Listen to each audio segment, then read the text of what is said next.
अखिलेश भैया का यह निवेदन बा, आप लोग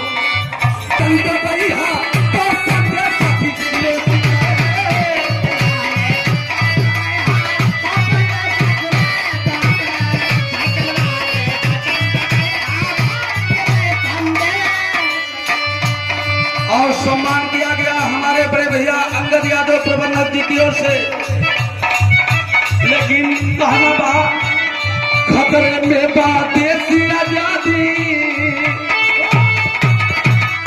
और हमारे बड़े भैया सत्या सिंह को बचाना है, संविधान को बचाना है जो बाबा साहेब ने बनाए थे। कहना है खतरे में बा देश आजादी, खतरे में कानून न हो।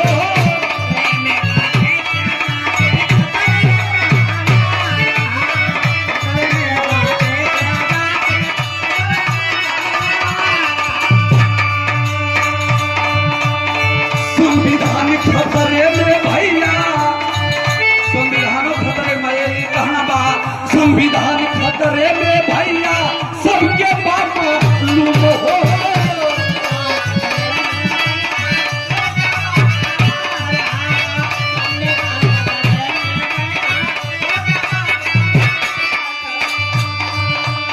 झूठे फंसा के जेल में डाले, आप लोग जान रहे हैं अरविंद केजरीवाल को जेल में डालते हैं। भारतीय जनता पार्टी के लोग तानाशाही सरकार चला रहे हैं, इस देश को बेचना चाह रहे हैं। हमारे एमएलसी साहब जी गवाह है, प्रमुख जी गवाह है, सभी मंचासीन नेता अपनी बात बताएंगे। देश को भारतीय जनता पार्टी के लोग बेचना चाह रहे हैं, लेकिन आप लोग मिलजुल के धर्मेंद्र भैया को 25 तारीख को साइकिल पर वोट देकर के जिताने का काम करेंगे, हिंदुस्तान की सबसे बड़ी पार्लियामेंट में भेजने का काम करेंगे। लेकिन कहना है